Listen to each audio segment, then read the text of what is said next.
So రీసెంట్గా కొత్త ప్రభుత్వం ఫోర్త్ సిటీ హైదరాబాద్ ఫోర్త్ సిటీగా డెవలప్ చేయబోతుందని చెప్పన్నారు. ఏంటి అసలు ఈ ఫోర్త్ సిటీ ఏంటి? సో ఈ ఫోర్త్ సిటీ రావటం వల్ల అసలు దీనికి హైదరాబాద్కి ఉన్న మళ్ళీ కొత్తగా వచ్చే ఏముంటాయంటే మీరు ఏం చెప్తారు? ఎస్ అండి, రీసెంట్గా మీ అందరికీ తెలుసు మన honourable CM fourth city announce చేస్తున్నారు. హైదరాబాద్, సికింద్రాబాద్, సైబరాబాద్ తర్వాత ముచ్చర్ల అనే ప్రాంతాన్ని ఫోర్త్ సిటీగా డెవలప్ చేస్తాను అని ఆయన చెప్తున్నారు. అది యాక్చువల్గా అక్కడ ల్యాండ్ ఎక్విజిషన్ ఆల్రెడీ కంప్లీట్ అయ్యింది. 19,000 acres ఆఫ్ ల్యాండ్ బండిల్ అక్కడ గవర్నమెంట్కి కేటాయించిన భూమిని ఇప్పుడు ఈ ఫోర్త్ సిటీస్కి అలాట్ చేస్తున్నారు. అక్కడ ఆయన కాన్సెప్ట్ ఏంటంటే స్కిల్ యూనివర్సిటీ హయ్యర్ ప్రయారిటీ ఇస్తున్నారు. మనందరికీ తెలుసు హైదరాబాద్లో ఐఎస్పి ఉంది, ఇగ్ఫై ఉంది, నిఫ్ట్ ఉంది, ఇలా సెంటర్ ఆఫ్ ఎక్సలెన్స్ అన్నీ ఉన్నాయి. హైదరాబాద్ ఇవాళ ఎంత షైన్ అయిందంటే ప్రొఫెషనల్ హ్యూమన్ క్యాపిటల్ మనమే క్రియేట్ చేస్తున్నాం. ఈ స్కిల్ క్యాపిటల్ని ఇంకొంచెం ముందుకు తీసుకెళ్తున్నారు రేవంత్ రెడ్డి గారు. So what is going to happen అంటే స్కిల్ క్యాపిటల్ ఉన్న చోట వరల్డ్ వైడ్గా ఉన్న ఎకనామిక్ ఇంజన్స్ ఇక్కడికి వస్తాయి. మనకు స్కిల్ క్యాపిటల్ ఇక్కడే ఉంది కాబట్టి ఎకనామిక్ ఇంజన్స్ కూడా ఇక్కడికే వస్తాయి. తర్వాత ఆర్టిఫిషియల్ ఇంటెలిజెన్స్ మీద మన ప్రయారిటీ ఉంది. ఇప్పుడు సెప్టెంబర్లో ఆర్టిఫిషియల్ గ్లోబల్ సమ్మిట్ జరగబోతుంది. ఆర్టిఫిషియల్ గ్లోబల్ సమ్మిట్ అనౌన్స్ చేసిన తర్వాతే ముచ్చర్ల ఫోర్త్ సిటీ అనౌన్స్ చేశారు సీఎం. ఫోర్త్ సిటీ అనౌన్స్ చేసిన తర్వాత యుఎస్ టూర్కి వెళ్ళారు. ఇవన్నీ ఇంటర్ రిలేటెడ్ మనం గమనించాలి. యుఎస్లో కూడా ఏం అడుగుతున్నారు, ఫోర్త్ సిటీలో ఇన్వెస్ట్మెంట్స్ అడుగుతూ ఉన్నారు. సో ఫోర్త్ సిటీ అనౌన్స్ చేసినప్పుడు ఇది అవుతుందా అవదా అనే డౌట్స్ ఉండటం సహజం. కానీ ఆయన వర్కింగ్ స్టైల్ ఒకసారి అబ్జర్వ్ చేయండి. యుఎస్ వెళ్ళి ఫోర్త్ సిటీ గురించే మాట్లాడుతున్నారు, కొరియా వెళ్ళి ఫోర్త్ సిటీని మాట్లాడుతున్నారు.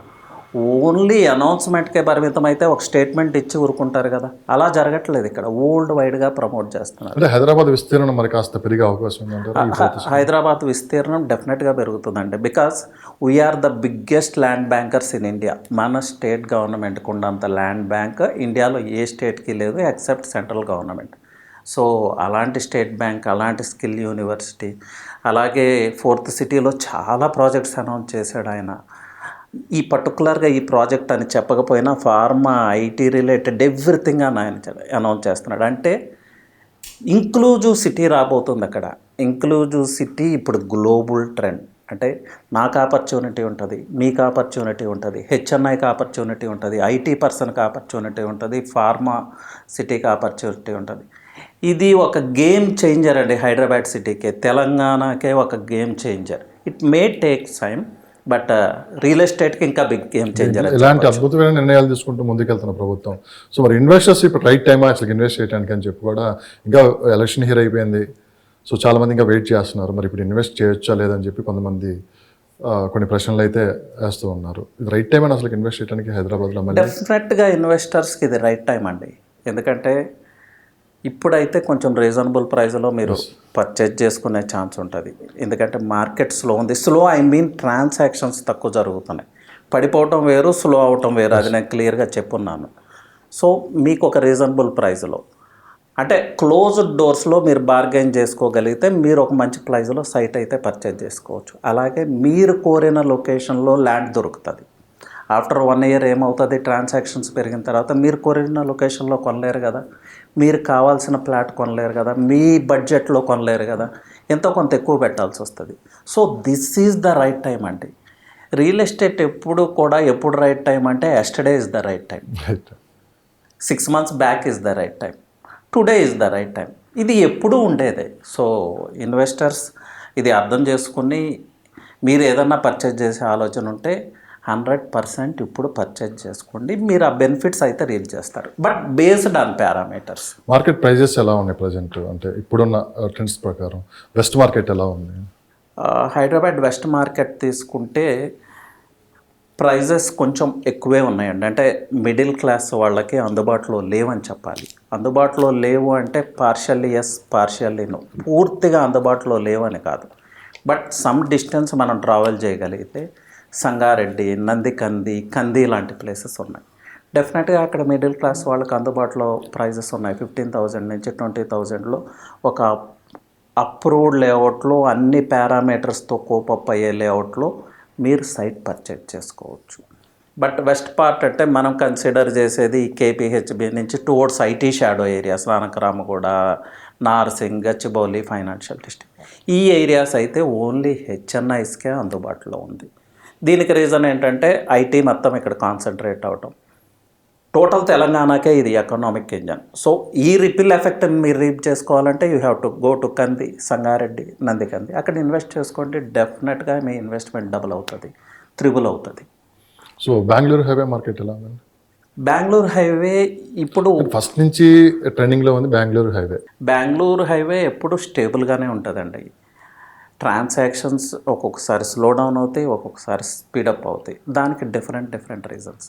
అయితే ఇండియాలో మనం ఎక్కడ తీసుకున్నా కూడా ఎయిర్పోర్ట్ ఉన్న ప్లేస్లో ఆర్గానిక్ గ్రోత్ ఉంటుంది.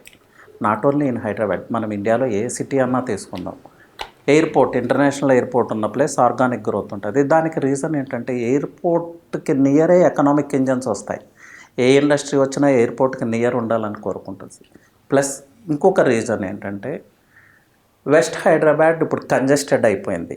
మిడిల్ క్లాస్, అబోవ్ మిడిల్ క్లాస్కి అందుబాటులో లేదు. ఈవెన్ హెచ్ఎన్ఐస్ కూడా కొన్ని ప్లేసెస్లో కొనలేని పరిస్థితి. వాళ్ళకి సెకండ్ ఆప్షన్ లేదండి. అంటే ఇప్పుడు అందుకే కొత్త ప్రభుత్వం లుక్ ఈస్ట్ పేరుతోటి ఈస్ట్ కూడా డెవలప్ చేయాలని చెప్పి కూడా వాళ్ళు మంచి ప్లాన్స్తో ముందుకెళ్తున్నారు. అవునండి, ఇది మంచి స్టెప్. చాలా కాలంగా ఈస్ట్ నెగ్లెక్ట్ చేయబడింది. But this government is taking incentive. So ఇప్పుడు వెస్ట్ పాపులేషన్ సౌత్కు మూవ్ అవ్వచ్చు. Rajendra Nagar to Bengaluru highway, Srisailam highway, Sagar highway, Vijayawada highway, Warangal highway వరకు కూడా వెళ్ళవచ్చు. మనకు మేనేజ్డ్ హైవే ఉంది. Travelling is not a big thing. So south boom up అవ్వబోతుంది, ఈస్ట్ కూడా బూమప్ అవ్వబోతుంది. సార్, ఈస్ట్లో ఇన్వెస్ట్ చేయాలంటే ఎక్కడ ఇన్వెస్ట్ చేస్తే మంచి అప్రిషియేషన్ ఉంటుంది? ORR నుంచి 50 కిలోమీటర్స్ వరకు ఈస్ట్లో ఎక్కడైనా ఇన్వెస్ట్ చేసుకోవచ్చు. కొన్ని లొకేషన్స్ మాకు ఏమన్నా చెప్పు. లొకేషన్స్ అంటే మీకు హిమాయత్ నగర్ వరకు కూడా ప్రైజెస్ కొంచెం అరౌండ్ స్క్వేర్ యార్డ్ 50,000, 40,000 అలా ఉన్నాయి. ఆ ప్లేస్ దాటిన తర్వాత కొంచెం మనం ఇంటర్నల్గా 1/2 కిలోమీటర్, 1 కిలోమీటర్ వెళ్ళగలిగితే 15,000, 20,000 పసుమాముల లాంటి ప్లేసెస్లో కూడా ఈరోజు 20,000, 25,000లో స్క్వేర్ యార్డ్ దొరుకుతుంది. మీరు కొనే ఫ్లాట్ పక్కకే హౌసెస్ ఉంటాయి, మీరు కొనే ఫ్లాట్ పక్కకే ఎడ్యుకేషనల్ ఇన్స్టిట్యూట్స్ ఉంటాయి. సో ఇన్ఫ్రాస్ట్రక్చర్ మధ్యలోనే మీరు స్క్వేర్ యార్డ్ 20,000కి సైట్ కొనుక్కోవచ్చు. అక్కడ అట్ ది సేమ్ టైం మీరు కన్స్ట్రక్షన్ స్టార్ట్ చేసుకోవచ్చు. సో విజయవాడ హైవే మీరు హౌస్ కన్స్ట్రక్ట్ చేయాలన్నా, ఇన్వెస్ట్మెంట్ చేయాలన్నా ప్రైజెస్ ఆర్ అవైలబుల్ అండి. కానీ విజయవాడ హైవే గురించి మీరు ప్రస్తావన తీసుకుని వచ్చారు కాబట్టి అసలు ముందు రియల్ ఎస్టేట్ అనేది మార్కెట్ స్టార్ట్ అయింది హైదరాబాద్లో విజయవాడ హైవే. సో తర్వాత విజయవాడ హైవే ఎందుకో మరి తెలియదు, కానీ విజయవాడ హైవే గురించి పెద్దగా ఎక్కడ చర్చలో లేదు.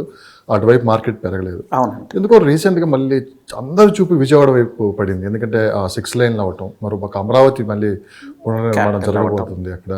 సో ఇప్పుడు విజయవాడ హైవేకి మంచి డిమాండ్ ఉంది, చాలామంది అక్కడ ఇన్వెస్ట్ చేయడానికి ఆసక్తి చూపుతున్నారు. అసలుకి విజయవాడ హైవే ఎందుకు నిర్లక్ష్యానికి గురైంది? ఇప్పుడు ఇన్వెస్ట్ చేస్తే మరేంటి, ఏమన్నా మంచి ఫ్యూచర్ ఉంటుంది అని చెప్పి కూడా అడుగుతున్నారు చాలామంది. మీరు అన్నట్లు యాక్చువల్గా అసలు రియల్ ఎస్టేట్ బూమప్ అయింది ఫస్ట్ విజయవాడ హైవేలోనే. రామోజీ ఫిలిం సిటీ స్టార్ట్ అయినప్పుడు చాలామంది విజయవాడ హైవేలో ఇన్వెస్ట్ చేయటం జరిగింది. అయితే రియల్ ఎస్టేట్ ఆ టైంలో ఇంత ఆర్గనైజ్డ్గా లేదు. క్రెడా లాంటి అథారిటీస్ లేవు, రేరా లేదు, అప్రూవల్స్ని ఎవరూ పట్టించుకోలేదు, జీపీ లేఅవుట్స్. అక్కడ కొంచెం రాంగ్ టైప్ ఆఫ్ బిజినెస్ జరిగింది. డబల్ రిజిస్ట్రేషన్స్, ల్యాండ్ ఎక్కడ ఉందో తెలియకపోవటం. సో ఇప్పటికి కూడా ఆ ప్రాబ్లం చాలామంది ఫేస్ చేస్తూ ఉన్నారు. సో అది పీపుల్ మైండ్ సెట్లోనే ఒక నెగిటివ్ ఇంపాక్ట్ తీసుకొచ్చింది. విజయవాడ హైవే అంటే చీట్ చేస్తారు, డబల్ రిజిస్ట్రేషన్స్ ఉంటాయి, ఇలాంటి మైండ్ సెట్. పీపుల్ ఇప్పుడే ఆ మైండ్ సెట్ నుంచి బయటకు వస్తూ ఉన్నారు. ప్లస్ విజయవాడ హైవే ఎప్పుడూ కూడా పొటెన్షియల్ హైవే అండి. 2 తెలుగు రాష్ట్రాలని కలిపే హైవే. అలాగే 3-4 డిస్ట్రిక్ట్స్ని కనెక్ట్ చేసుకుంటూ పాస్ అయ్యే హైవే. ఎక్సలెంట్ కనెక్టివిటీ ఉంది. ప్లస్ ముంబై హైవే నుంచి విజయవాడ హైవేకి తీసుకుంటే ఈ 2 హైవేస్ మీరు చూస్తే హైదరాబాద్ని 2 పార్ట్స్ కింద డివైడ్ చేస్తూ పాస్ ఆన్ అవుతాయి. The spine of Hyderabad city ఈ 2 హైవేస్ అని చెప్పొచ్చు. ఎకనామిక్ ఇంజన్స్ చాలా ఉన్నాయి. అలాగే ఆంధ్ర గురించి మీకు తెలియదేమి కాదు, highly potential place. So Vijayawada highway అనేది రెసిడెన్షియల్గా ఎప్పుడూ పొటెన్షియల్ ప్లేసే. ఎవరైతే అక్కడ ఫ్లాట్స్ కొనుక్కున్నారో ఈరోజు అక్కడ హౌస్ కూడా కన్స్ట్రక్ట్ చేసుకున్నారు. సో విజయవాడ హైవేలో అప్పుడు ఇన్వెస్ట్ చేయొచ్చు, ఇప్పుడు ఇన్వెస్ట్ చేయొచ్చు. But the mind set thing అనమాట. అలాగే ఇప్పుడు హైవే ఎక్స్టెన్షన్ జరుగుతూ ఉంది, కొన్ని ఇండస్ట్రియల్ క్లస్టర్స్ వస్తూ ఉన్నాయి, business people and potential people అంతా అక్కడే ఉన్నారు.